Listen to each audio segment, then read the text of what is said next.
अस्सलाम वालेकुम एवरीवन। जैसे हमने कम्युनिकेट किया था, आज हम लाइव हैं with the team of Dynatis private limited Pakistan.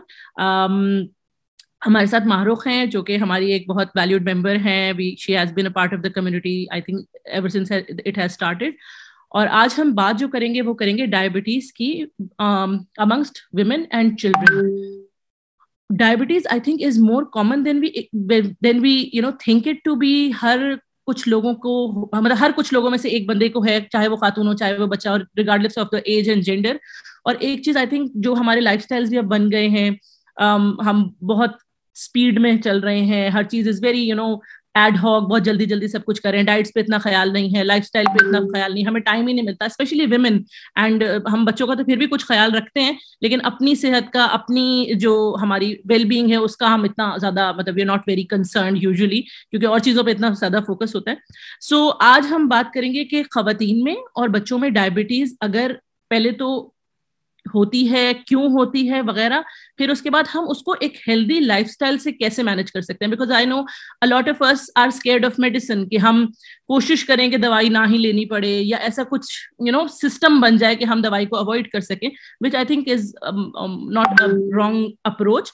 तो आज हम बात करेंगे, हमारे साथ जो है इस वक्त माहरूख हैं, फरा हैं जो कि डायनेटिस से है, और उसके अलावा मोती खान है who is a nutritionist, and she is somebody who helps people improve their lifestyles, and उसी को फोकस रखते हुए कि डायबिटीज को हम लाइफस्टाइल से कैसे we can make it better, क्या कर सकते हैं, आज हम उनसे बात करेंगे। So Mahrukh, I first of all thank both of you, in fact all of you, for taking out time for arranging the whole session, and I'm sure it is going to be an educational session for the women of the community in taking care of themselves and their children. So आप सबसे पहले तो अपनी company के बारे में बताएं कि क्या करते हैं आप लोग, और ये इनिशिएटिव, इसके बारे में how did it come across, आप लोगों ने ये क्यों सोचा, and then targeting the right people, के खवातीन ही हैं जो अपना भी ख्याल रख सकती हैं, बच्चों का भी, फैमिली का भी, सबका भी। सो मारूख, सबसे पहले आई थिंक आप स्टार्ट कीजिए, and then we'll ask Farha to pitch in, and then we'll take the session forward. अगर किसी के कोई सवालात हो मेंबर्स में से, आप लोग कमेंट्स में पोस्ट कर दें, we'll try to answer them within the session. Thank you. Thank you so much Amreen, आपने बहुत अच्छा इंटरव्यू दिया, एंड थैंक यू, आपने प्लेटफॉर्म दिया ताकि हम अपने विमेन को, औरतों को और बच्चों को टारगेट कर सकें, खासतौर पे इस चीज़ के लिए जो डायबिटीज़ बहुत ख़तरनाक बीमारी है। तो लेट्स स्टार्ट। अच्छा, I am Mahrukh Arsalan, I am leading the corporate communication department of Dynatis Pakistan and Indus pharma. हमारे साथ एक डॉक्टर, एक हमारे पास डॉक्टर हैं, डॉक्टर जरीन खान, वो थोड़ी लेट हो गई हैं तो वो बाद में ज्वाइन करेंगी। पर वी हैव मिस मोती Khan, she is the manager of nutrition department in Khan university hospital. अच्छा, मैं आप थोड़ा सा बता चलूँ अपनी कंपनी के बारे में। इंडस ग्रुप जो है वो है 52 ईयर्स हो गए हमको फार्मास्यूटिकल इंडस्ट्री के अंदर, और हमारी सबसे जो हमारी मेन चीज़ ये है कि we don't compromise on the quality of medications, and हम अपने कस्टमर्स को बहुत वैल्यू करते हैं। सो आज का जो टॉपिक है वो बिल्कुल स्पॉन्सर्ड किया हुआ हमारी कंपनी ने, जैसे डायनेटिस पाकिस्तान जो सिस्टर कंसर्न कंपनी है of Indus pharma. So with me I have miss फरा शाहद। सो वो आपको बताएंगी कि इसको आगे किस तरह लेके चलना है इस टॉपिक को। मिस फरा, ओवर टू यू। अस्सलाम व्यूअर्स, कैसे हैं आप सब लोग। जैसे कि मारूख ने भी बता दिया है, कंपनी का इंट्रो कर दिया है, मेरा नाम फरा शाद है और मैं डायनेटिस पाकिस्तान को रिप्रेजेंट कर रही हूँ। स्टार्ट ऑफ द सेशन में जैसे मेज़ान ने इस बात को हाईलाइट किया कि डायबिटीज़ जो है वो कितनी ख़तरनाक है, उसी बात को आगे लेकर चलते मैं बताना चाहूँगी कि लेटेस्ट सर्वे के मुताबिक अनफॉर्चुनेटली पाकिस्तान दुनिया भर में डायबिटीज़ की आबादी के हिसाब से तीसरा बड़ा मुल्क है। हम इसकी रैंकिंग में बढ़ रहे हैं, ये कोई बहुत अच्छी बात नहीं है हमारे लिए। और पाकिस्तान में एक अंदाजे के मुताबिक 33 मिलियन लोग डायबिटीज़ का शिकार हैं। इसी बात को मद्देनजर रखते हुए जो नवंबर का महीना है वो वर्ल्ड डायबिटीज़ मंथ यानी ज़ियाबतीस का आलमी महीना कहा जाता है, और हमारी कोशिश होती है कि हम इस महीने में बहुत सारे अवेयरनेस सेशंस को अरेंज करें। हमारे साथ इस वक्त मौजूद हैं 2 डायबिटीज़ की expert, doctor Zareen Kiran from Aga Khan university and national institute of diabetes and endocrinology, जो कि बहुत जल्द हमें ज्वाइन करने वाली हैं। और उसी के साथ साथ हमारे साथ मौजूद है मिस मोदी खान, जो न्यूट्रिशनिस्ट हैं और आगा खान यूनिवर्सिटी हॉस्पिटल में एक अरसे से अपनी खिदमत सर अंजाम दे रहे हैं। अस्सलाम वालेकुम मोदी, कैसी हैं आप? अस्सलाम वालेकुम मारूख, फरा, कैसे हैं आप लोग? ठीक हैं? हम बिल्कुल ठीक ठाक हैं। अच्छा, again thanks to you and Dynatis for this opportunity. Our pleasure. अक्सर देखा जाता है कि हम डिजीज की बात पहले करते हैं और हम डाइट पे बाद में आते हैं, बट विद दिस सेशन हम इसमें डिफरेंट करेंगे। Will start with the diet and then will come on disease. तो मिस मोती, सबसे पहले तो जैसे कि मैंने कहा कि टाइप 2 डायबिटीज और टाइप 1 डायबिटीज को मिला के पाकिस्तान जो है वो तीसरे नंबर पे आ गया है। तो आप इस बारे में, इस प्रेवलेंस के बारे में आप क्या कहना चाहेंगी? और प्री डायबिटिक्स या फिर ऐसे लोग जो कि ओबीस हैं या जो बच्चे ओबीस हैं, किस तरीके से हम इस डायबिटीज की बढ़ती हुई प्रेवलेंस को, ओबेसिटी की प्रेवलेंस को रोक सकते हैं? First of all, thank you to both the groups for giving me this chance to present. Farah, thank you. आपने एक बिल्कुल alarming figures जो share की हैं, लोगों को रियलाइजेशन नहीं होती जब तक कि खुदा ना खासा किसी घर में डायबिटीज या प्री डायबिटीज की प्रेवलेंस ना हो जाए। सबसे ज्यादा अलार्मिंग ये है कि बच्चों में जो डायबिटीज बढ़ रही है, और it is all because of, एक तो जेनेटिक है, टाइप 1 डायबिटीज जेनेटिक भी है, और हमारे यहाँ जो टाइप 2 है थोड़े से यंग एज, मिडिल एज में भी डेवलप हो रही है, वो बिकॉज ऑफ द ओबेसिटी या वजन ज्यादा होने की वजह से डेवलप हो रही है। मैं ये फोकस करूंगी कि सबसे जरूरी है कि हम प्रेवलेंस में तो फास्ट ट्रैक पे चल ही रहे हैं, ठीक है, but how to work on the prevention. अगर किसी को प्री डायबिटीज है और उनका वजन भी ज्यादा है, और वो पॉसिबली अगर अपना लाइफस्टाइल और डाइटरी हैबिट्स चेंज नहीं करते, तो अल्टीमेटली 2-4 महीने बाद या कुछ साल बाद उनको टाइप 2 डायबिटीज डायग्नोस ही हो जाएगी। तो वो उससे बचने के लिए प्रिवेंशन पे काम कर लिया जाए तो we can curtail the prevalence. और दूसरी बात यह है कि eating habits both in mother and child, parents की जो एजुकेशन है टुवर्ड्स बच्चों की वेल अपब्रिंगिंग में, हेल्दी ईटिंग हैबिट्स को डेवलप करने में, फिजिकल एक्टिविटी स्टार्ट करने में, इससे बहुत हद तक डायबिटीज की प्रिवेंशन पॉसिबल है, स्पेसिफिकली टाइप 2 डायबिटीज। बिल्कुल। अच्छा, जब डॉक्टर जरीन ज्वाइन करेंगे तो हम डिटेल में डिस्कस करेंगे कि जो हम टाइप 1 टाइप 2 की बात कर रहे हैं वो क्या होती है और कैसे होती है और क्या कॉम्प्लिकेशंस होती हैं। हमने अभी जनरली प्रिवेलेंस को रोकने और जनरली डाइटरी हैबिट्स की बात करी है। Moving on to the type 1, जिसे हम बच्चों में होने वाली ज़ियाबतीस कहते हैं। अगर किसी बच्चे को ये हो जाए तो न्यूट्रिशनिस्ट का क्या रोल बनता है, जो कि अनफॉर्चुनेटली हम इग्नोर कर देते हैं मोस्ट ऑफ द टाइम, और किस तरीके से केयर टेकर्स, सबसे पहले जो हमारे वालिदैन हैं वो, दूसरे जो स्कूल के टीचर्स हैं वो, क्योंकि बच्चों का एक बहुत मैक्सिमम टाइम स्कूल में गुजरता है। टाइप 1 के लिए या बच्चों में होने वाली ज़ियाबतीस के लिए आपकी क्या रिकमेंडेशन है डाइट से रिलेटेड? अगर फरा फोकस करें टाइप 1 डायबिटीज में, तो सबसे इंपॉर्टेंट पार्ट ये है कि उसमें फैमिली के एक्सेप्टेंस आनी चाहिए कि what is basically type 1 diabetes, जिसमें इंसुलिन बिल्कुल नहीं बन रही होती, और डॉक्टर्स उसमें पेशेंट्स को या बच्चों को जो यंग ऑनसेट उनको इंसुलिन की मैनेजमेंट पे डालते हैं, और वो 2 किस्म की इंसुलिन होती है। एक इंसुलिन 24 घंटे काम करती है, एक हर खाने से 15 मिनट पहले इंजेक्ट की जाती है, जिसे हम बोलस इंसुलिन कहते हैं। अब जहाँ पे न्यूट्रिशन का रोल इसलिए शुरू होता है क्योंकि इसमें जब बच्चे इंसुलिन लगा रहे हैं खाने से पहले, जो कार्बोहाइड्रेट खाने में वो खाएंगे, वो इंसुलिन उनकी ब्लड शुगर्स को कंट्रोल कर रही होगी, क्योंकि कार्बोहाइड्रेट या निशास्ता हमारी ब्लड में फूड सोर्स से कंज्यूम करने के बाद शुगर्स में कन्वर्ट होता है, तभी शुगर्स आपको हाई या लो मिल रही होती है।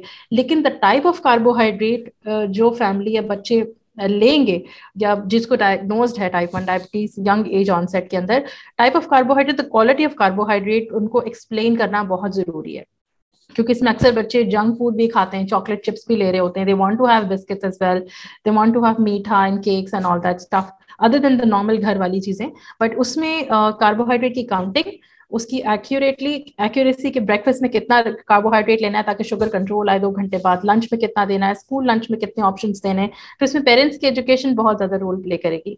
मेरे पास जो टाइप 1 डायबिटीज के बच्चे आते हैं वो बेसिकली इंसुलिन की ऑलरेडी डॉक्टर्स उनको प्रिस्क्राइब कर चुके थे, उसी रिजीम पे आते हैं। फिर then we count and then we start the carb counting technique. वो एक बेसिकली थोड़ा ट्रेनिंग टाइप होता है बच्चों के लिए। लेकिन फैमिली एजुकेशन में अगर हम देखें तो प्रोटीन्स बच्चे खा सकते हैं सेफली, ऑयल्स एंड फैट्स खा सकते हैं सेफली, हाइड्रेशन जरूरी है, फिजिकल एक्टिविटी जरूरी है। जो कार्बोहाइड्रेट कंटेंट 24 घंटे में पेशेंट को प्रिस्क्राइब किया जाएगा वो हम डिसाइड करते हैं कि एज के हिसाब से बच्चे को कितना ग्राम कार्ब्स लेना चाहिए और कितनी उसकी शुगर लेवल्स कितने यूनिट इंसुलिन के हिसाब से एडजस्ट किए जाएं ताकि 2 घंटे के बाद शुगर उसकी बेहतर आ रही है। अच्छा, क्योंकि हमारे पास यहाँ पे बहुत सारे से लोग हैं जो कि खवातीन बच्चे हैं जो कि लेमैन हैं, अगर आप प्रोटीन या ऑयली फूड उसको थोड़ा डिटेल में और आसान अल्फाजों में लोगों तक पहुँचाते हैं कि किस तरह का ऑयली फूड वो ले सकते हैं।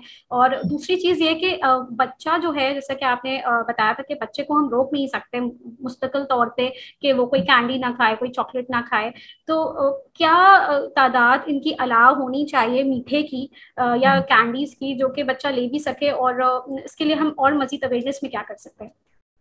अवेयरनेस में आपका प्लेटफॉर्म भी इतना जबरदस्त है कि यहाँ पे पब्लिक पेरेंट्स एजुकेशन खुद ही चली जाएगी होपफुली। लेमैन अगर मैं आपका पहला सवाल जिसका जवाब दे देती हूँ कि प्रोटीन्स के अंदर हमारे जितना गोश्त है, चिकन, फिश, मटन, बीफ, कलेजी वगैरह, ये जितनी प्रोटीन की सोर्सेज हैं ये सारी हमारी ग़िज़ा में प्रोटीन की सोर्सेज हैं।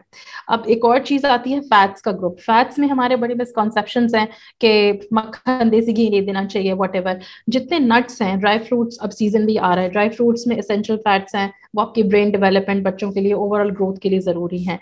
जो कुकिंग ऑयल्स में सीड ऑयल्स होते हैं जैसे कैनोला या कॉर्न ऑयल, ठीक है, ये ऑयल ऐसे हैं जो कुकिंग पर्पसेस के लिए नॉर्मली यूज कर सकते हैं, इसमें कोई रिस्ट्रिक्शन नहीं होती है, नॉर्मल ऑयल का खाना बना हुआ बच्चे खा सकते हैं। And then there is another category of जमने वाली चिकनाई जिसे हम ट्रांस फैट कहते हैं अपनी लैंग्वेज में, बटर या घी, ठीक है। तो देसी घी बच्चों की ओवरऑल बोन हेल्थ और ग्रोथ के लिए भी अच्छा है, तो वो तो बच्चों को नहीं रोकना चाहिए, विद टाइप 1 डायबिटीज भी। So it is allowed to have desi ghee, oil, butter as well. और उसमें नॉर्मल खाना बना के या बच्चों को कुछ फ्राई करके भी देना चाह रहे हैं तो it's safe to be given. तो जहां हमारा कंसर्न या मसला आ रहा होता है वो मसला आता है निशास्ते में, जो कि कार्बोहाइड्रेट कहलाता है। तो उसमें जैसे अगर हम वाइट ब्रेड देखें या सफेद डबल रोटी या छना हुआ वाइट आटा देख रहे हैं तो आइडियली ऐसे बच्चों को प्रिस्क्राइब ये किया जाएगा कि वो मल्टीग्रेन ब्राउन ब्रेड मिलती है मार्केट में वो ले लें, वरना सबसे बेस्ट आइडिया होता है कि वो गंदम या जौ की रोटी इस्तेमाल करें जिसमें भूसा ऑलरेडी मिला हुआ होता है। तो वो जो ब्रांड या छिलका हम जिसे कहते हैं उसकी वजह से शुगर की जो कंट्रोल है वो बहुत अच्छी आती है। तो दिस इज द डिफरेंस कि हम निशास्ते की क्वालिटी कैसी बता रहे हैं, एजुकेशन कैसी दे रहे हैं पेरेंट्स को, वो बहुत मैटर कर रहा होगा।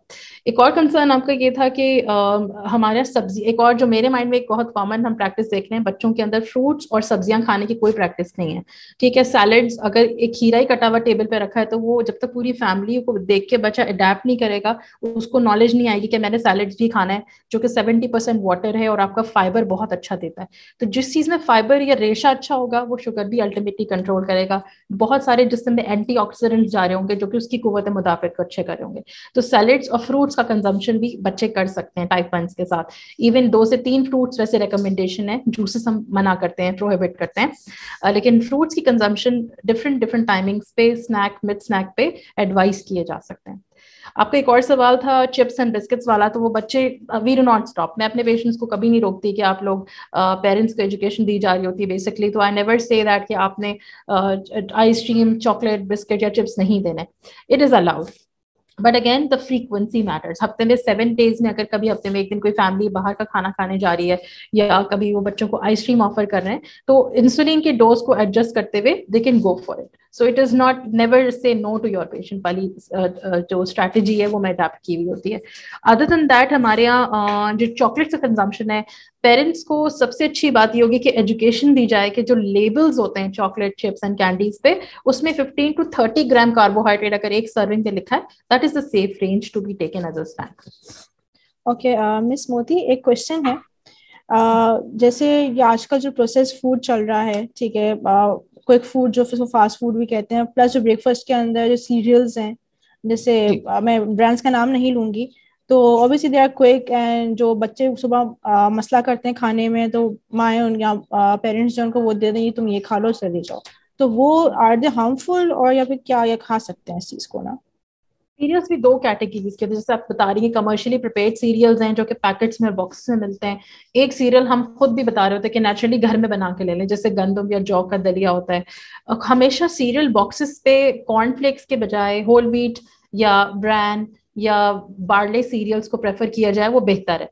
और क्विक कुकिंग वाले भी ओट मील जो है इस वक्त अवेलेबल हैं, बट हम लोग कभी एडवाइज नहीं करते या कमर्शियली पैकेज्ड या प्रोसेस खाने के ऊपर जाए, क्योंकि बच्चों की ग्रोइंग एज है तो जो घर में बना हुआ उनको सीरियल मिल रहा होगा। जैसे हम यूजुअली एक लेंग मैन में अगर मैं पूछे तो गंदम और जौ जो हम हलीम में डाल के बना रहे होते हैं, कुटा हुआ गेहूं होता है, that is the best one that can be prepared as a cereal बच्चों के लिए।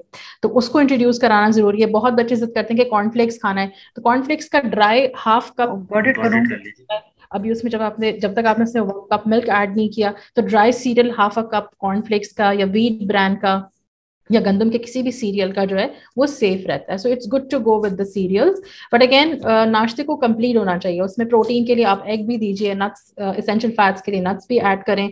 और उसके साथ अगर बच्चा कभी सीरियल नहीं खाना चाह रहा तो आप उसको मल्टीग्रेन ब्रेड या पराठा, लाल आटे की रोटी का पराठा या चक्की वाले आटे की रोटी, आप उसको नाश्ते में ऑमलेट के साथ और नट्स या कोई फ्रूट सर्व कर सकते हैं।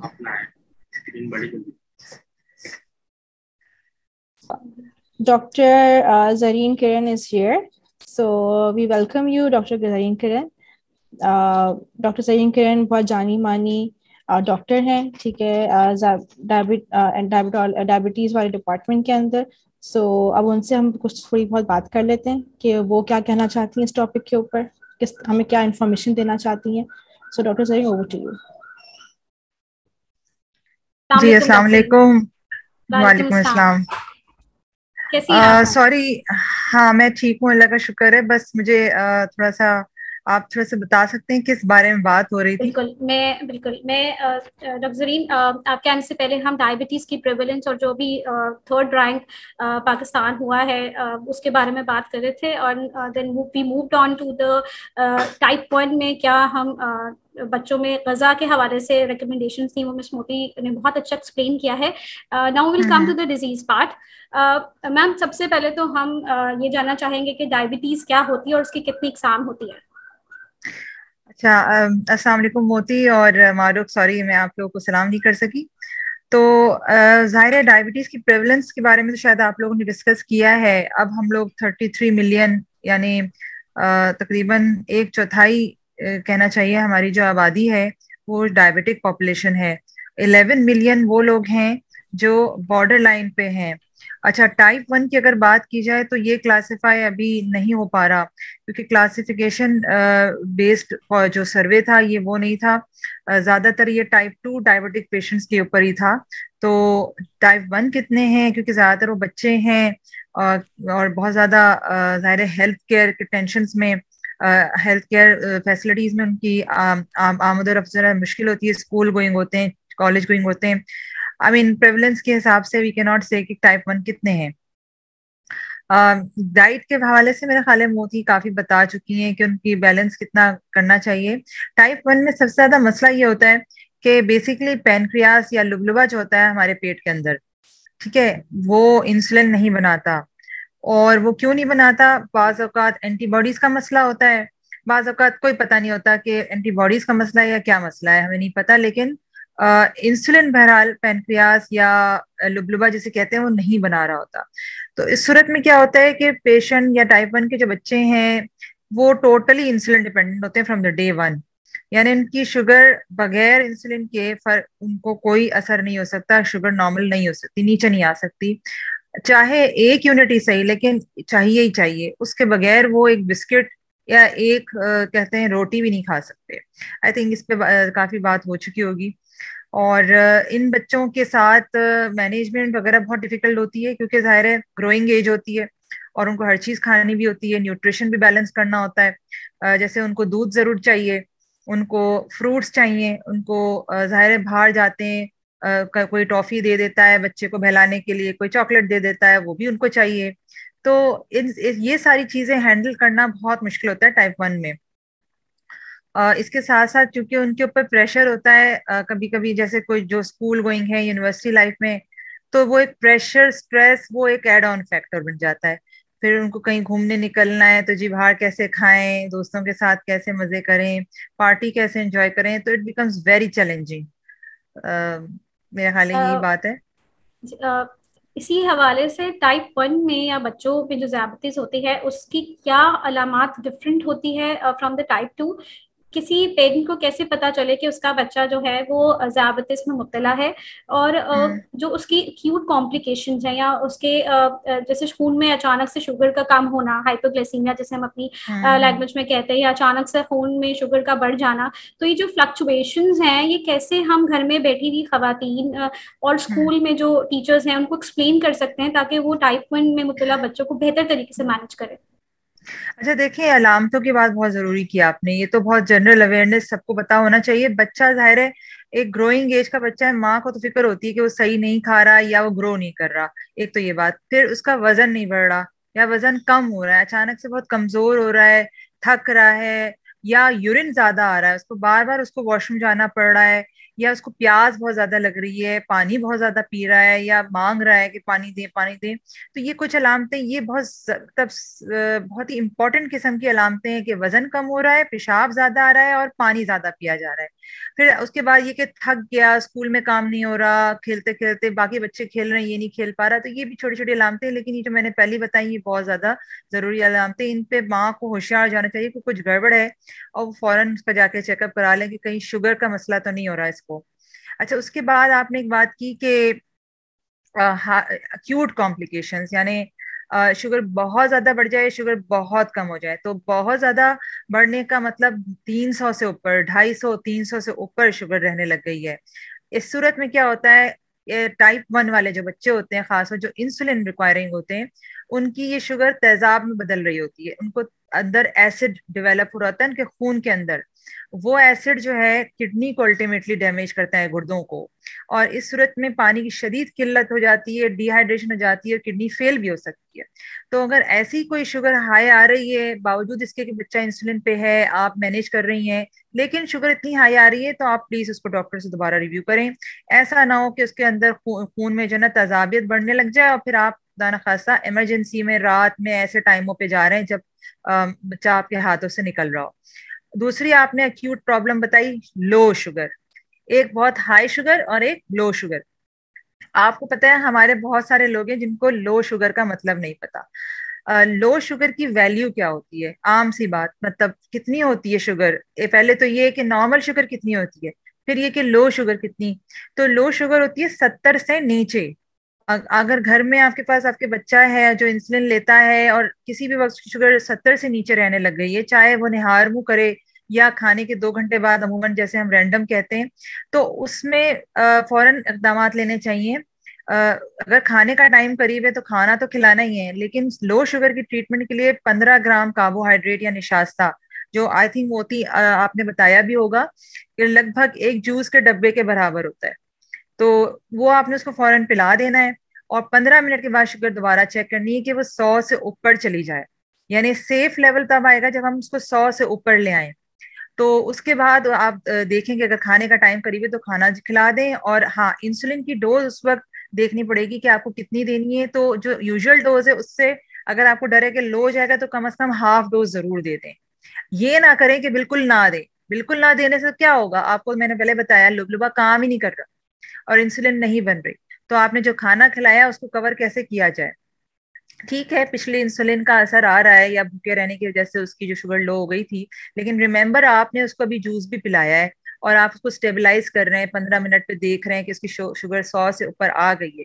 अब नए सिरे से देखें, खाने का भी टाइम है तो खाने को कवर करने के लिए if not the complete dose, let at least half dose, ताकि कुछ शुगर कवर हो। फिर आप उसको बाद में देखें 2 घंटे बाद कि कितनी हुई, और अगर वो टारगेट पे नहीं है तो उसको धीरे धीरे टारगेट पे ले आया जा सकता है।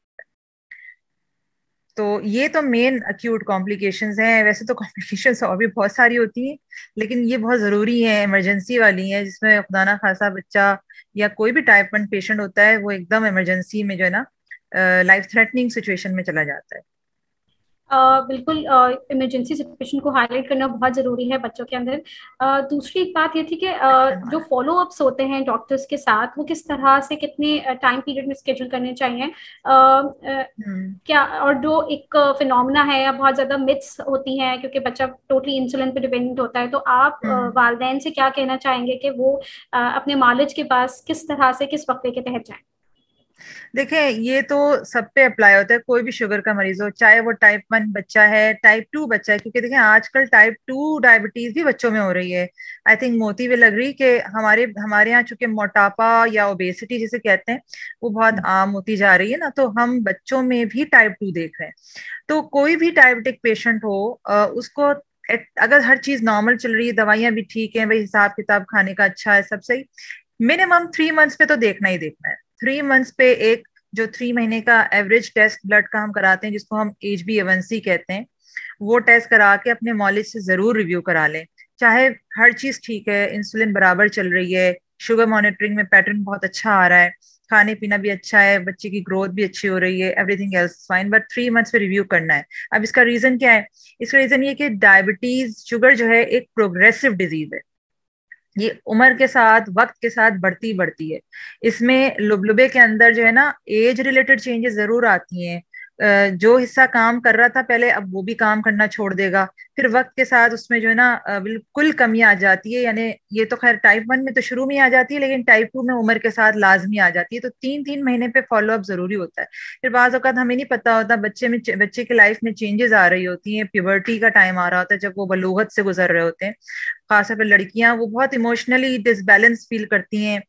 उनको जो है ना अपने सहेलियों के साथ या दोस्तों के साथ उठने बैठने में प्रॉब्लम हो रही होती है कि ये तो ये खा रहे हैं, मैं ये नहीं खा सकती। फॉर एग्जांपल सैंडविच है, रोल है, मैं क्या करूं? तो ऐसे सूरत में कभी कभी वो ट्रिक से ना अपना खाना पीना भी चेंज कर सकते हैं, डोज ऊपर नीचे कर सकते हैं, तो मतलब सोचे समझे बगैर। लेकिन अगर मिल लेंगे डॉक्टर से, उससे ये चीजें डिस्कस कर लेंगे, तो आई थिंक वो अपनी डेली रूटीन लाइफ में जो है ना इन चीजों को इनकॉर्पोरेट कर सकेंगे और बिल्कुल नॉर्मल जिंदगी गुजार सकते हैं। और इससे बच्चों में कॉन्फिडेंस भी आ जाता है जब आप उनको इंडिपेंडेंट करते हैं, बिल्कुल इंसुलिन एंड डाइट की मैनेजमेंट के साथ। बिल्कुल जी। अच्छा, एक क्वेश्चन आया है। एक बेटी है, 14 साल की है, और वो पहले प्रॉपर 3 टाइम्स मील लेती थी, बट अब वो कंप्लेन करती है कि मुझे भूख नहीं लग रही। ब्रेकफास्ट में भी यही करती है और है ना लंच में भी यही करती है, कुछ नहीं खाती और कहती है मुझे भूख लगी ही नहीं रही है। तो उसका क्या रीजन हो सकता है? मैं बताऊं? एनीवन? या बिल्कुल डॉक्टर, आप बताइए। बिल्कुल। अच्छा, ये 14 साल के नॉन डायबिटिक तो नहीं है ना? ऐसा बैकग्राउंड तो नहीं है शायद? नॉर्मल बच्ची बताइए आपने, कोई 14 साल की। अच्छा, जी जी, देखें ना नॉर्मल खाना। बच्ची है। कोई उन्होंने, ये मदर ने लिखा नहीं है कि कोई हिस्ट्री इनकी, बट ये बस खाना पीना कम, जी जी। 14 साल की। अगेन ये बलूगत का ही टाइम है, इसमें बहुत सारी बातें हो सकती हैं। मतलब ये बहुत ही आपने ना बिल्कुल बुनियादी वो एक कहना चाहिए, एक अम्ब्रेला टर्म बता दिया, अम्ब्रेला किस्म का, कि अब मेरा बच्चा है जो खा नहीं रहा, मैं क्या करें डॉक्टर, या अम्मी क्या करें, नानी क्या करें, बच्चे खा नहीं रहे। ये वो वाली बात हो गई ना, घरेलू हर एक के साथ। मगर हमें नहीं पता होता कि एक्चुअली क्या रीजन है। तो हमें पहले डिग करना चाहिए, क्या वो कोई मेंटल या कोई स्ट्रेस से तो नहीं गुजर रही, क्योंकि 14 साल की उम्र बलूगत के आसपास है।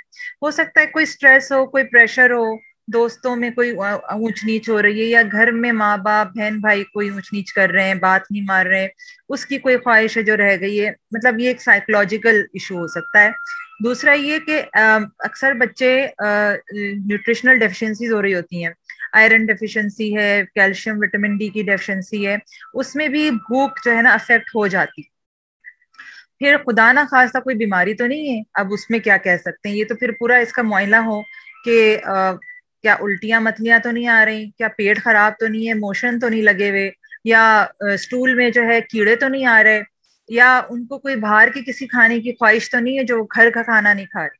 ऐसा तो आजकल बहुत कॉमन है ना, घर की रोटी सालन दाल पसंद आती नहीं है बच्चों को, उनको बाहर के बर्गर रोल पिज्जा समोसे ये सब चीजें चाहिए होती हैं।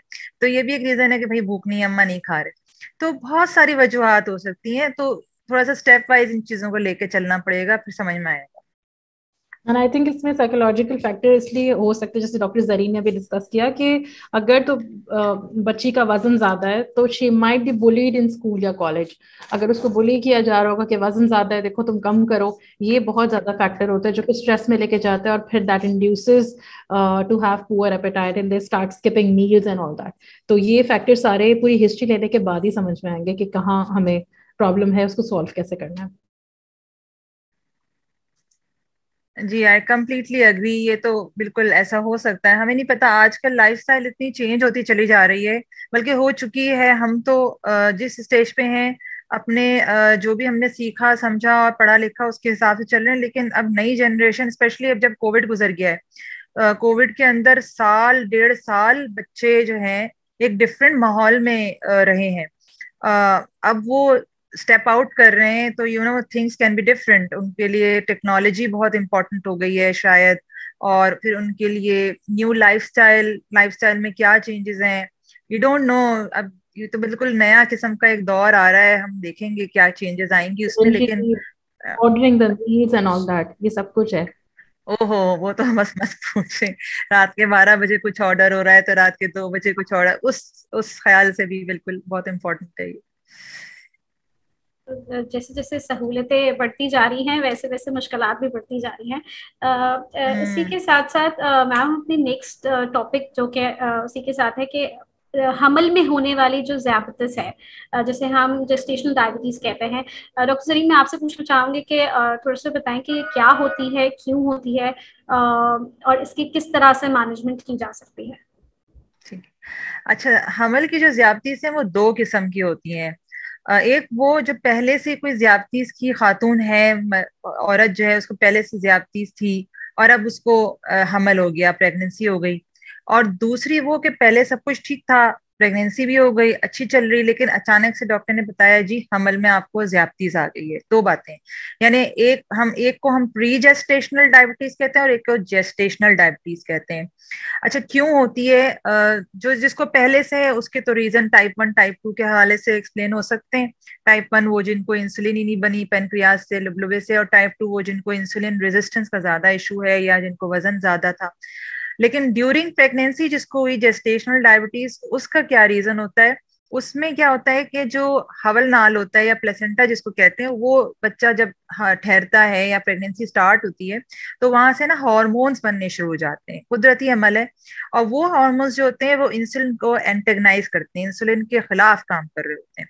यानी जहां इंसुलिन ने जाके एक्शन करना है, जैसे इंसुलिन का सबसे बड़ा एक्शन लिवर पर है, फिर मसल्स पर है, और फिर फैट पे, चर्बी पे। तो इन जगहों पर वो हार्मोन जो प्लेसेंटा या हलनाल से बनते हैं वो जाके रेजिस्टेंस क्रिएट करते हैं उसके एक्शन को।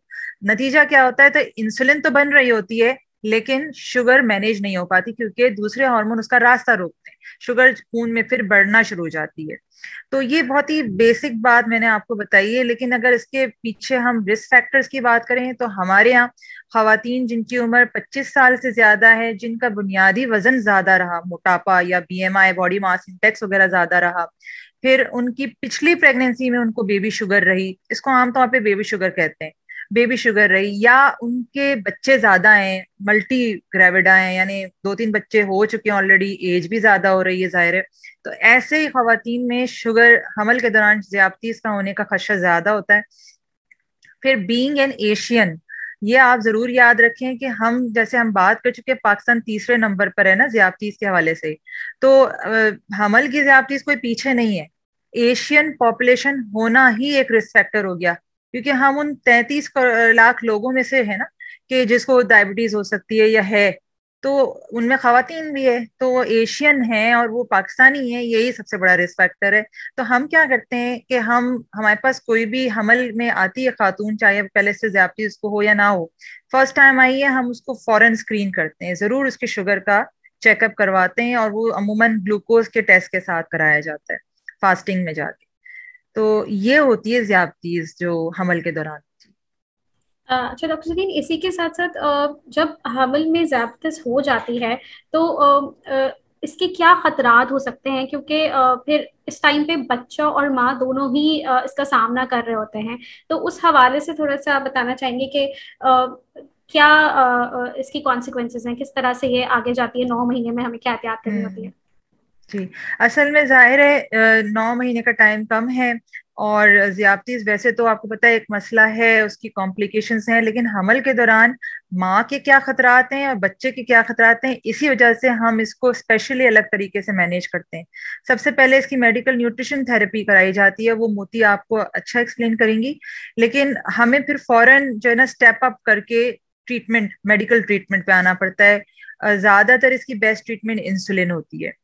बहरहाल मकसद ये होता है कि माँ को पेचीदगियों से बचाया जाए। माँ को क्या पेचीदगियां हो सकती हैं?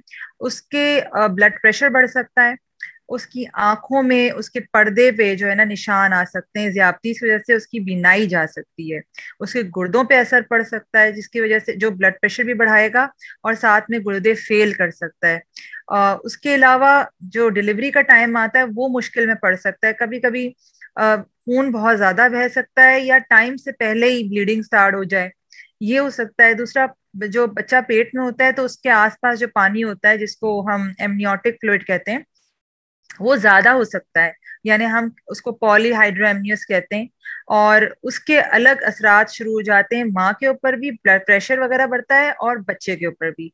अच्छा, अगर हम बच्चे की बात करें तो बच्चे को क्या खतरा होता है ज्यादती से? माँ की जो शुगर होती है वो हवलनार के जरिए, प्लेसेंटा के जरिए बच्चे को मिल रही होती है।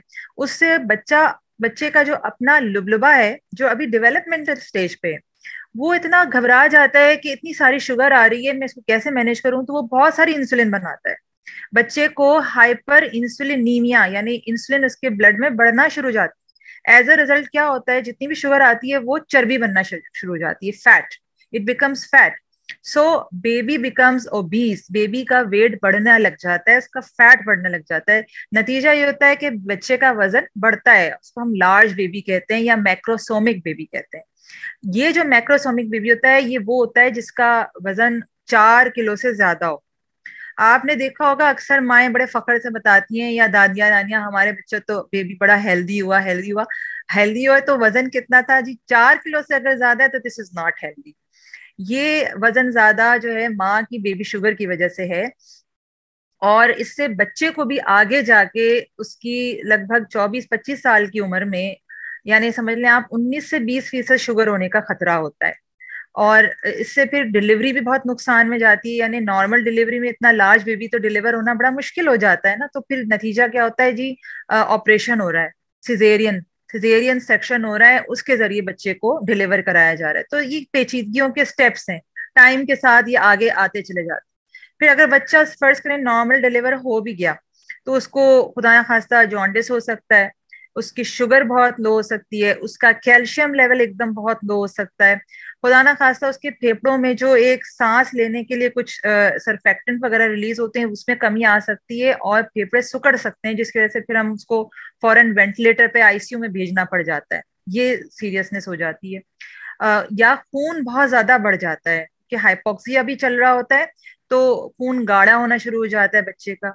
तो इस तरह की बहुत सारी कॉम्प्लिकेशंस हैं। फिर जो लार्ज बेबी, अगर आप, जिस किसी को पता नहीं है कि जी ये माँ जो थी ये हमल से थी और इसका बेबी भी बड़ा हेल्दी है, जैसे बाज लोग बहुत अच्छे हॉस्पिटल सेटअप में डिलीवर नहीं कराते या गांव गोट में डिलीवर कराते हैं, तो वहाँ नॉर्मल डिलीवरी की कोशिश की जा रही होती है उस लार्ज बेबी की।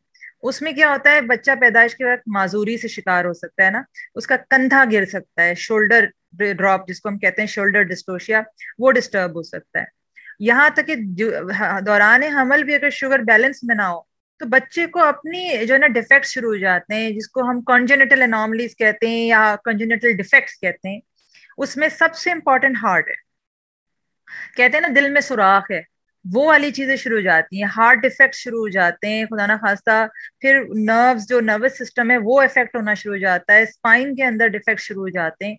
तो आप देखें एक ज्यादतीज है जो कितनी बड़ी जो है ना एक फैक्ट्री ऑफ प्रॉब्लम्स लेके बैठी हुई है, और अगर उसी को बुनियादी तौर पे फ्रॉम द स्क्रैच पे नजर रखी जाए और सही रखा जाए तो कितने सारे मसलों से इंसान बच सकता है।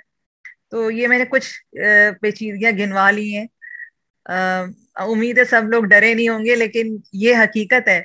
और आप यकीन करें जो ज़ियाफ़तीस की बेचारी ख़वातीन होती हैं उनके अक्सर मिक्स कैरेजेस की भी हिस्ट्री होती है, बच्चे ज़ाया हो रहे होते हैं उनके, क्योंकि इतनी अनकंट्रोल शुगर होती है कि बच्चा ठहर ही नहीं पा रहा होता।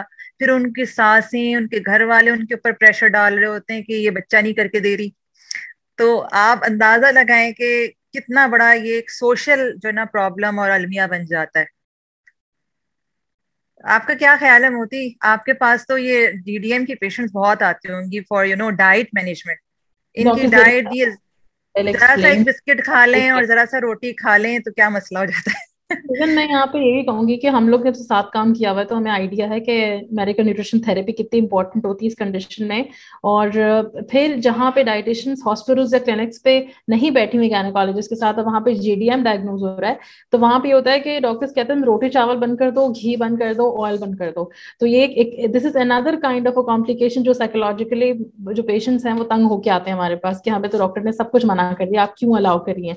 तो फिर मैं उनको पूरा ऑयल की एसेंशियल क्यों देना है, कार्बोहाइड्रेट प्रोटीन क्यों देना है, क्यों जरूरी है इस कंडीशन के लिए, फिर पूरी उस पेशेंट की काउंसलिंग शुरू से करनी पड़ती है। और डेफिनेटली बहुत जरूर रोल है, क्योंकि कुछ जैसे आप इंसुलिन करें डॉक्टर जरीन, पेशेंट्स जीडीएम के आप लोग अपनी मैनेजमेंट एक्सपर्टीज के हिसाब से इंसुलिन पे डालते हैं, कुछ ऑलरेडी कुछ मेडिसिन पे होते हैं जिनके अपने न्यूट्रिशनल डेफिशिएंसी के साइड इफेक्ट्स होते हैं। तो फिर बहुत सारी चीजें पड़ती हैं। किसी ड्यूरिंग दिस जीडीएम फेज अगर किसी को बहुत ज्यादा कांस्टेंट वॉमिटिंग की कंप्लेंट्स है तो उसमें ड्राई डाइट प्रिस्क्राइब की जाती है। फिर ऑब्वियसली जिस तरह हम एक डायबिटिक पर्सन को डील करते हैं हमें बिल्कुल उसको डायबिटीज की तरह लेके चलना पड़ता है, लेकिन इस कंडीशन में एक फर्क ये होता है कि हम ड्यूरिंग प्रेगनेंसी डायबिटीज के अंदर कार्बोहाइड्रेट्स जो हेल्दी वाले नशास्ता इसको प्रमोट कर रहे होते हैं। Roti paratha can be taken but लाल आटा यूज हो, सैलेड्स खाने में हो, दूध का मसलन 1 से 2 ग्लास लिए जाएं, और इसके अलावा मीठा, बेकरी की चीजें, कन्फेक्शनरीज, मैदे की चीजें ये सब बंद करें जाएं स्ट्रिक्टली, तब जाके कंट्रोल आता है। चावल, हमें नूडल्स और चावल का कंजम्पशन खत्म कराना होता है। चाहे ना बाहर खाना खाना है तो उसकी फ्रीक्वेंसी कम की जाती है। फिर वो 1 हफ्ते 2 हफ्ते की मॉनिटरिंग के बाद शुगर चार्टिंग लेकर आते हैं तो फिर उसमें इंप्रूवमेंट सारी होती हैं। लेकिन कॉन्सेप्ट्स बहुत सारे हैं, बिट्स बड़े हैं कि फिश नहीं देनी चाहिए ड्यूरिंग दिस स्टेज, या ऑयल्स मत खाएं। ऑयल और फैट्स की जो अगर मैं कैटेगरी शुरू में बता चुकी हूँ, हमारे ड्यूरिंग प्रेगनेंसी में 300 to 500 कैलोरी रिक्वायरमेंट प्लस हो जाती है स्टेज।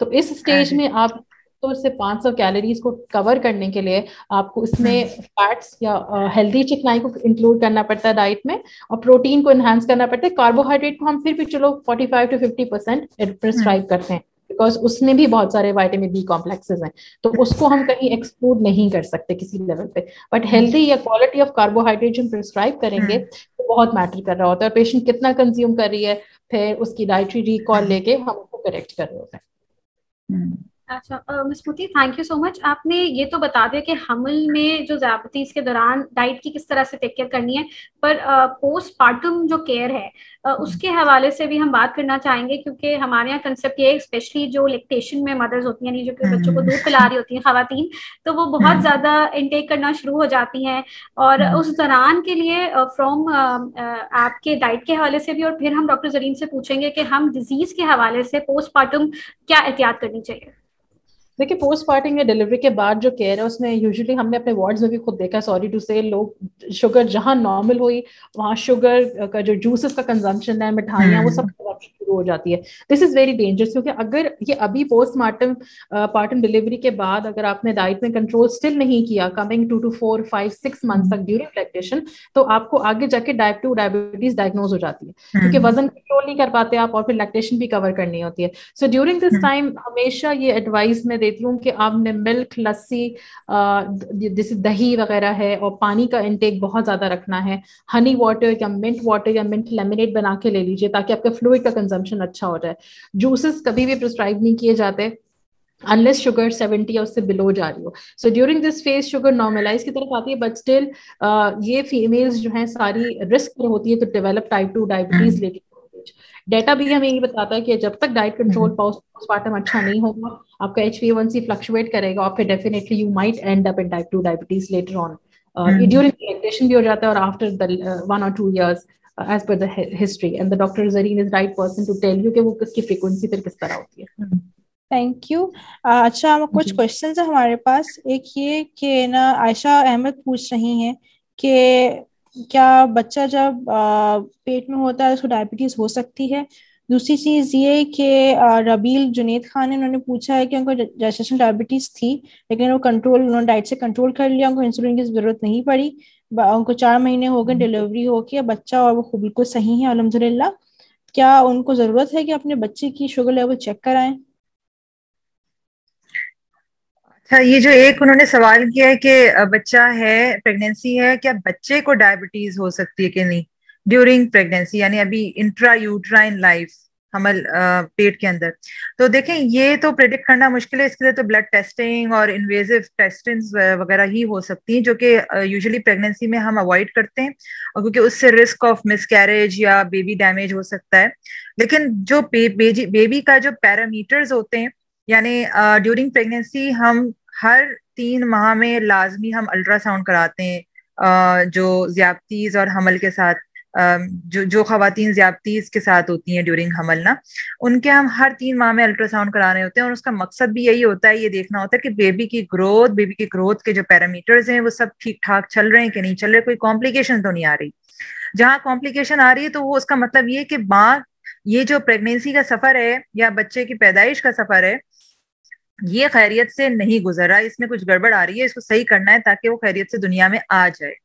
तो ड्यूरिंग प्रेगनेंसी, यानी मतलब हमल के अंदर बच्चा जब माँ के पेट के अंदर है, उसमें शुगर हाई लो तो हो ही रही होगी, फ्लक्चुएशन तो चल ही रहे होंगे ना, तभी तो हमने हर चीज को मैनेज करना है, तभी हमें माँ की शुगर को मैनेज करना है।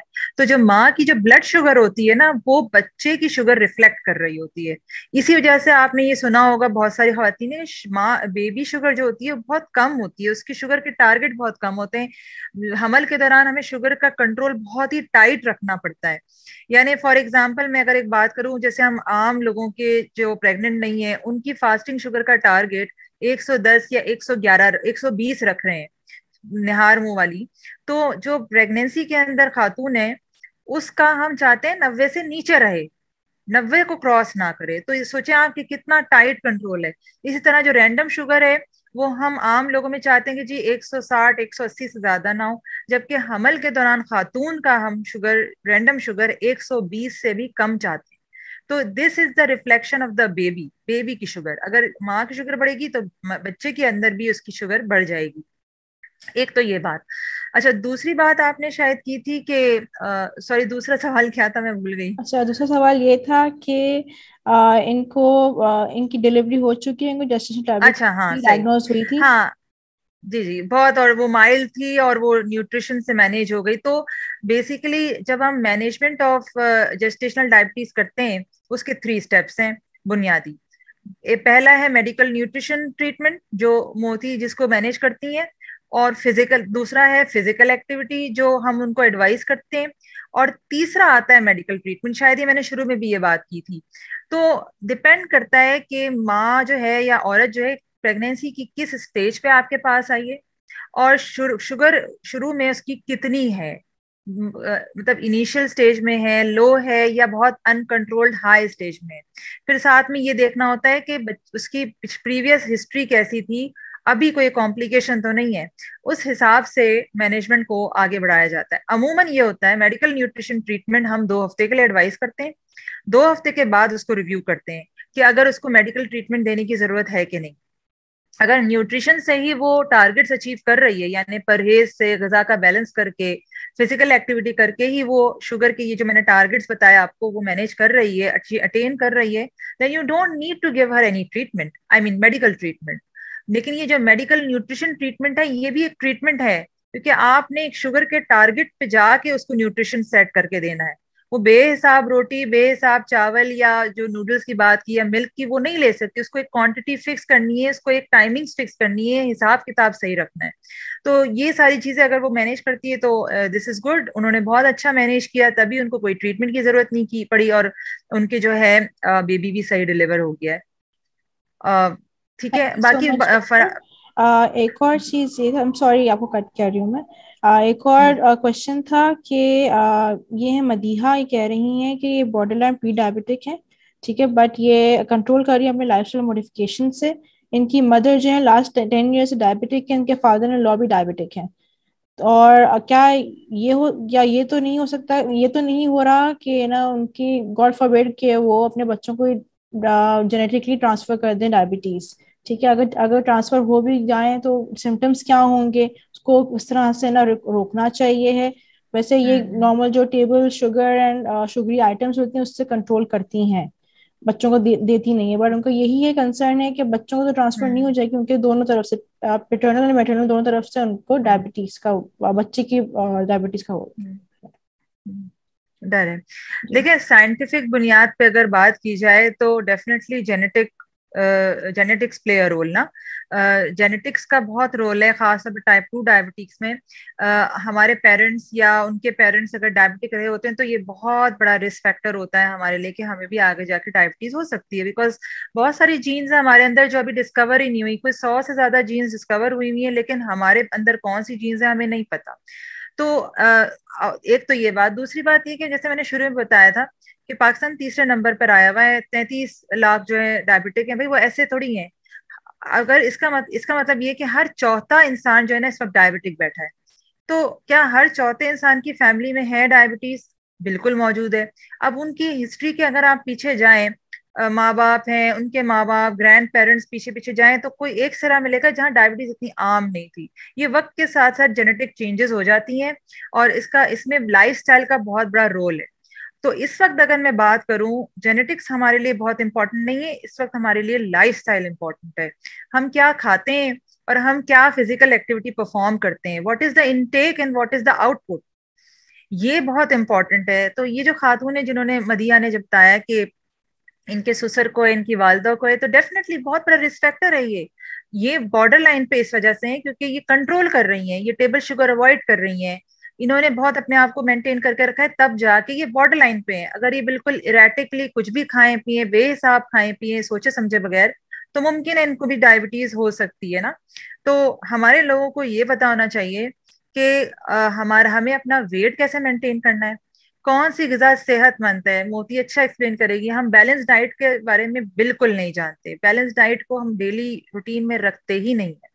आप देखें बहुत सारे लोग ऐसे हैं जिन्होंने कई कई दिनों तक सब्जियां नहीं खाई हुई होती, सैलड्स नहीं खाए हुए होते, फ्रूट खाए हुए 3-4 दिन हो गए। भाई रोजाना की जरूरत, रोजाना की बैलेंस डाइट है ये, but we never use it. तो इसी वजह से हमारे लाइफस्टाइल बहुत अफेक्ट हुआ है।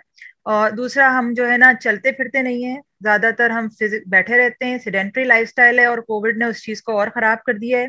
टीवी है, मोबाइल है, कंप्यूटर है, लैपटॉप है, गेम्स हैं, इन चीजों में ज्यादातर बड़े हों या छोटे हों सब एक बराबर लगे रहते हैं। कहीं जाना है, सौदा लेना है, शॉपिंग करनी है जी, गाड़ी में बैठेंगे, मार्केट जाएंगे, वहां पे भी बड़ी स्टाइलिश, मतलब बगैर मेहनत के टोकरी में जमा हो रहा है सामान, और go to the counter and pay the bill. तो अब मेहनत का दौर खत्म हो गया। बस स्टॉप में भी जाना है तो जी बाइक में कोई छोड़ दे वहां। तो पैदल चलने का कॉन्सेप्ट खत्म हो चुका है, फिजिकल एक्टिविटी का कॉन्सेप्ट खत्म हो चुका है। हम अपने ऑफिसेज में जाते हैं, मतलब मेजोरिटी लोग बिल्डिंग में 4th फ्लोर पे है जी, लिफ्ट ले लेते हैं, सीढ़ियां नहीं चढ़ते। या आपके, अभी मैं बिल्डिंग में भी जो है ना 4th फ्लोर पे लिफ्ट से ही आई हूँ। तो हम अपने हॉस्पिटल में राउंड करते हैं, कोशिश करते हैं स्टेयर्स लेने की। तो दिस शुड बी डन। ये हमारा अब खत्म हो गया है। तो जाहिर है फिर तो वजन ने बढ़ना ही है, मोटापे ने बढ़ना ही है, और फिर ये शुगर और इस तरह के मसाइल क्रिएट होने हैं। Including all this, doctor zag ने अच्छा एक्सप्लेन किया। मैं एक ये चीज़ बताऊं कि हम लोग जो क्लिनिक्स में पेशेंट देखते हैं इस तरह के जो प्री डायबिटीज और यंग एज में आ रहे होते हैं, तो हम लोग उनकी HbA1c को आराम से रिवर्ट कर रहे होते हैं।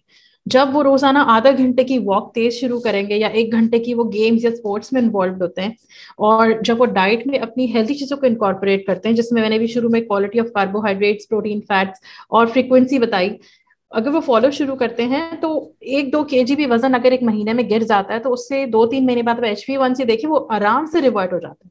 तो जो HbA1c पेशेंट का 6.5, 6.7 है, तो वो रिवर्ट होकर 5.7, 5.4, 2, 3 पे चला जाता है। तो मॉनिटरिंग, जिस तरह ये सवाल इन्होंने किया था, तो डेफिनेटली रिस्क पर तो हैं, लेकिन क्या पता आप अपनी डाइट और वॉक से HbA1c को कॉन्स्टेंटली वापस प्री डायबिटीज से बिलो लाइन पर ले जाएं, और आपकी 1 साल पूरा प्री डायबिटीज से भी बिलो चला जाए। तो 1 साल तो आपका पूरा क्वालिटी ऑफ लाइफ इंप्रूव होगा because of the diet control and physical activity. तो इसमें प्रॉपर डॉक्टर का और प्रॉपर डाइटिशियन का फॉलोअप भी जरूरी है, क्योंकि अगर डाइटरी हम चेक नहीं रखते, उनको कहीं ऊपर अप एंड डाउन हो जाता है, उनको गाइड नहीं करते ना, तो उसकी वजह से वो रिस्क से बाहर निकल के डायग्नोसिस में चले जाते हैं। तो ये सारी चीजें ऐसी हैं जो कि लाइफस्टाइल मॉडिफिकेशन का पार्ट है। जिस तरह बार बार कहा जा रहा है कि medical nutrition therapy, medical management तो अपनी जगह, वो तो अल्टीमेटली डॉक्टर के पास आपको प्री डायबिटीज कंडीशन में भी नहीं जाना है। मैं अपने हमेशा पेशेंट एंडोक्राइनोलॉजिस्ट को रेफर करती हूँ, कहीं मुझे up and down laboratory parameters लगते हैं, so I just send them straight doctor के पास जाओ। और डाइट तो मैं तो प्लान दे ही रही हूँ, आपने ये फॉलो करना है। तो कंप्लायंस खुद से खड़े होकर करना, अवेयरनेस लेके करना, इससे बहुत फर्क पड़ जाता है। इससे बेसिकली आपकी क्वालिटी ऑफ लाइफ इंप्रूव हो रही होती है, और आप खाली शुगर नहीं, आप हार्ट और हाई ब्लड प्रेशर के रिस्क से भी पीछे चले जाते हैं। तो अपने आप को आप सेफ कर रहे हैं। तो मेरा तो मैसेज ये होगा कि आपका जितना हाइट है उस हिसाब से वजन को मेंटेन करें। नहीं निकल रहे, घर में छत, लॉन, लाउंज है, कहीं स्पेस है, यू शुड स्टार्ट डूइंग आधा घंटे की वॉक, 20 मिनट्स की वॉक। हफ्ते में 2 दिन शुरू करें, फिर आपको अच्छा लगेगा, आप 3 दिन करेंगे। और जिस तरह डाइटरी हैबिट चेंज होते होते टाइम लगता है, उसी तरह फिजिकल एक्टिविटी का भी एक स्टेमिना बिल्ड होता है आहिस्ता आहिस्ता। और फिर जिन लोगों को आदत है पहले से वॉक करने की, वो एक दिन भी वॉक के बगैर नहीं रह सक रहे होते। ठीक है, so this is something that needs to be implemented, और ये लार्जर स्केल पे करा जाए ताकि एटलीस्ट लोगों में अवेयरनेस आ। I totally agree. बल्कि आप डाइट की जो बात कही मोती, डायबिटीज की मैनेजमेंट जो है ना, it's a team work, it's a multi disciplinary team work. उसके बगैर डायबिटीज मैनेज नहीं हो सकती। और हम लोगों ने जरीन ने ऐसे पेशेंट्स मैनेज किए हैं। तो हमने फिजिकल एक्टिविटी, डाइट मेरा पार्ट होता है, मेडिकल मैनेजमेंट जरीन के हाथ में होता है, फिर हम हमारे पेशेंट्स अच्छे रिजल्ट्स के साथ अल्हम्दुलिल्लाह आ रहे होते हैं। अल्हम्दुलिल्लाह, अल्हम्दुलिल्लाह, बिल्कुल ये बहुत जरूरी है। और ये हर विजिट पे एक्चुअली होना चाहिए। रीचेक द डाइट, बहुत सारी चीजें होती हैं बीच में आ जाती हैं, ईद आ गई, बकरा ईद आ गई, डाइट भाई अब जिगर भी, वो कलेजी भी खानी है और ये भी करना है, वो करना है। तो हर मोमेंट टू मोमेंट चीजें चेंज हो रही होती हैं। They need a revisit to dietitian, to reevaluation of nutritional intakes. बिल्कुल बहुत जरूरी होता है। आई होप कि मतलब लोग समझे इस चीज को कि कितना इम्पोर्टेंट है ये। और सिर्फ एक अच्छे डॉक्टर की अच्छी प्रिस्क्रिप्शन काफी नहीं है, please. This is not something very, मतलब at the end of the world. और लोग यही समझते हैं कि भाई बेस्ट डॉक्टर को दिखाना है बेस्ट प्रिस्क्रिप्शन के साथ, तो वो सही हो जाएगा। अच्छी से अच्छी दवा भी आप दुनिया में ले लें, कहीं भी चले जाएं, सीरियसली, और बेस्ट से बेस्ट इंसुलिन लगाएं। देखें अब तो मार्केट में इतनी इंसुलिन, इतनी गोलियां, पता नहीं क्या क्या ट्रीटमेंट इजाद होती चली जा रही है, लेकिन बुनियादी चीज आपने अपनी लाइफस्टाइल को सही नहीं किया तो कुछ सही नहीं हुआ, कुछ भी काम नहीं आएगा आपको। कोविड ने हमें ये सिखा दिया। बात कह रही हैं, बिल्कुल बिल्कुल। अच्छा, तो मैं थोड़ा सा ऐड करूंगी कि कोविड ने हमें ये सब सिखा दिया ना, कि किसी वेंटिलेटर ने भी किसी की जान नहीं बचाई। जिसने जाना था उसने जाना था। तो आप खुद सोचें, हर चीज हमारे हाथ में। सही। एक लास्ट क्वेश्चन के बाद हम एंड करते हैं सेशन को।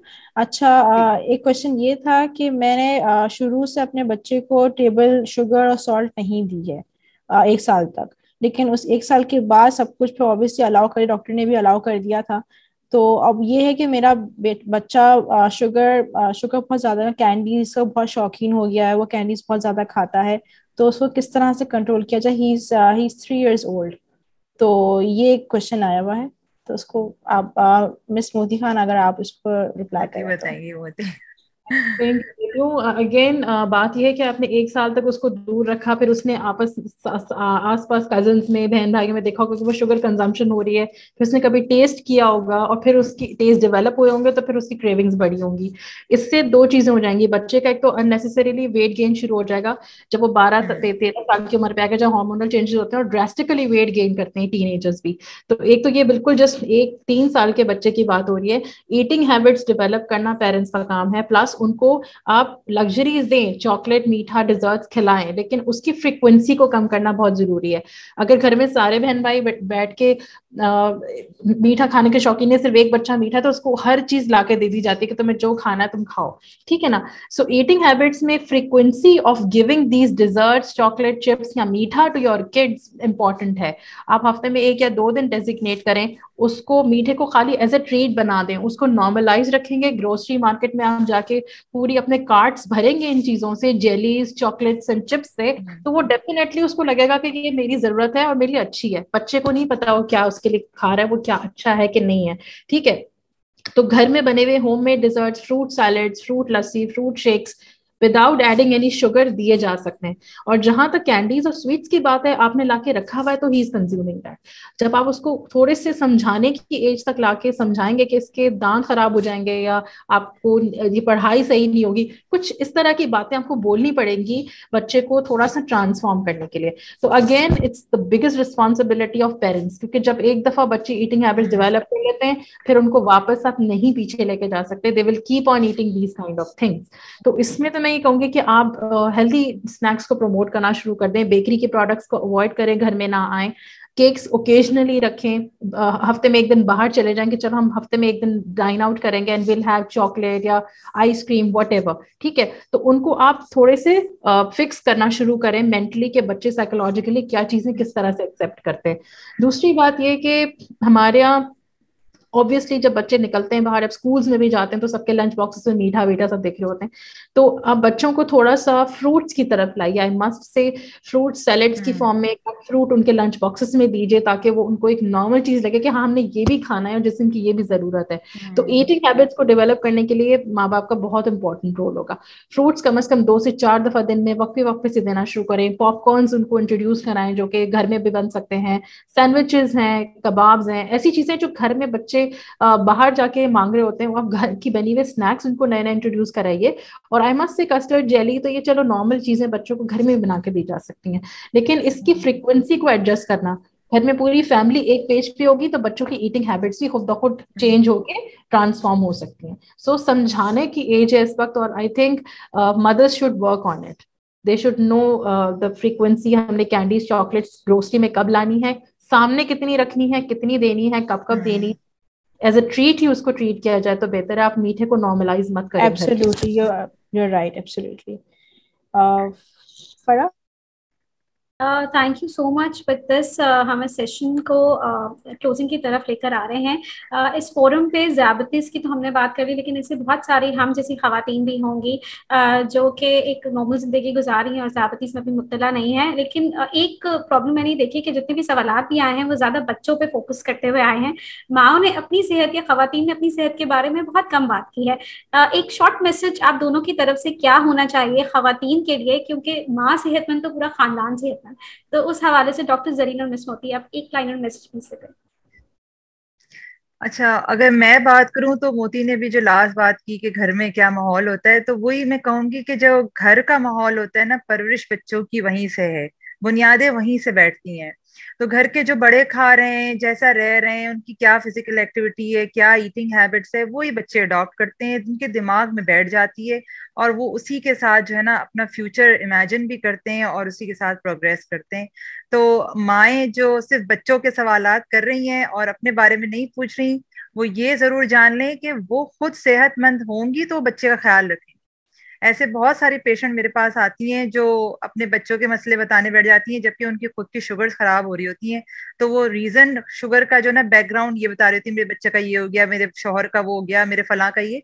तो भाई आप तो सही हो, आप स्ट्रेस से निकलें, आप अपने बैलेंस डाइट के बारे में बात करें, नंबर्स की बात करें, ट्रीटमेंट की बात करें। जब आपका दिमाग सही चलेगा तो आप चीजों को ऑर्गेनाइज करना शुरू कर देंगे और घर अच्छा चलेगा आपका। तो मेरा तो ये मैसेज है सिंपल। बल्कि हमारी कुछ सालों पहले थीम भी डायबिटीज से रिलेटेड ये थी, फैमिली एंड डायबिटीज। डायबिटीज पूरी फैमिली को इफेक्ट करती है, चाहे फाइनेंशियल कॉस्ट हो, खाना पीना हो, डिप्रेशन हो, घूमना फिरना हो, जो भी हो। तो मेरा तो यही है कि फैमिली पूरी, उसको एक पेशेंट भी है तो वो पूरी फैमिली है, उस पूरी फैमिली को ट्रीटमेंट की जरूरत होती है। Well said doctor Zareen. और मेरा मैसेज ये होगा कि स्ट्रेटली मदर्स की अपनी हेल्थ की, हम अपनी अम्मियों के हालात जानते हैं, घरों में वो कितना दूध पी रही होती हैं और कितना अपना ख्याल रख रही होती हैं। तो खैर ओवरऑल अपनी हेल्थ को अच्छा रखेंगी, एटलीस्ट एक ग्लास दूध या लस्सी का ले लिया करें, ताकि आप भी खुद एक रोल मॉडल बने और आपके बच्चे फिर उन्हीं हैबिट्स को अडेप्ट करेंगे जो आप खा रहे हैं। अम्मियाँ हमारे नाश्ता नहीं करती मेजॉरिटी, और तो बच्चों में भी वो eating habits to have breakfast वो डेवलप नहीं होती, और ये बहुत बड़ा इंडिकेटर है कि बच्चे आगे जाके इंसुलिन रेजिस्टेंस की तरफ चले जाते हैं जो बच्चे नाश्ता स्किप करते हैं। तो मेरा मैसेज ये होगा स्ट्रेट वे, आप एटलीस्ट फ्रूट्स फ्रिक्वेंटली अपने पास टेबल पर फ्रंट पे रखें, 2-3 फ्रूट्स दिन में खाएं, दूध का 1 ग्लास ले लें, लस्सी दही खा लें, अपनी ईटिंग हैबिट्स को अच्छा करें ताकि बच्चे आपको as a role model adapt करें और फिर वो ही आपको देख के कॉपी कर रहे होंगे। तो this is something very important. आपकी अपनी हेल्थ भी इंप्रूव हो रही होगी, क्योंकि हम खाने में अपने आप के साथ ज्यादती करते हैं तो हम मेंटली भी थोड़े से स्टेबल नहीं रहते, तो एंग्जाइटी वगैरह भी इसमें और स्ट्रेस भी आ रहा होता है, घर को भी देखना है। तो my message would be to have at least अपना ईटिंग हैबिट्स अच्छी रखें, खाने जो आप ग्रोसरी ला रही हैं उसको चेक रखें, बच्चे को क्या कब कितना देना है, खुद भी उतना ही खाएं और उतना भी बच्चों को भी प्रोवाइड करें। लेकिन क्वालिटी ऑफ डाइट बहुत जरूरी है, क्वालिटी खाने की कैसी है, प्रोसेस फ्रोजन फूड तो नहीं आ रहा, ये देखना पड़ेगा। घर के बने हुए मदर्स के खाने बहुत इंपॉर्टेंटली अच्छे ऑर्गेनिक होते हैं और उससे बीमारियों की रेशियो भी कम होता है। So I must say that mothers should take care of themselves first, और फिर उसके बाद वो बच्चों का भी साथ साथ ख्याल रखी रही होती हैं। So this would be my message to all the viewers और females out there. Thank you so much, आपने बहुत इंफॉर्मेटिव सेशन दिया। एंड मैं एक मैसेज देना चाहूँगी ख़वातीन के लिए। देखें, आप सबका ख्याल रखती हैं, घर का, अपने शोहर का, अपने माँ बाप का, अपने बच्चों का, अपना खुद का भी ख्याल रखें। बहुत ज़रूरी है अपना खुद का ख्याल रखना। जैसे डॉक्टर ने कहा कि अगर आप हेल्दी रहेंगी तो आपकी पूरी फैमिली हेल्दी रहेगी। So thank you so much आप लोगों का आने का, और thank you so much to our audience and Amreen कि हमने प्लेटफॉर्म दिया, ये इंफॉर्मेशन आगे हमने पास ऑन की। तो लेट्स होप कि हम अब रैंकिंग में अब हम नीचे आ जाएं, क्योंकि थर्ड रैंक होना इज वेरी अलार्मिंग सिचुएशन। तो okay, and thank you so much. Okay, thank you very much.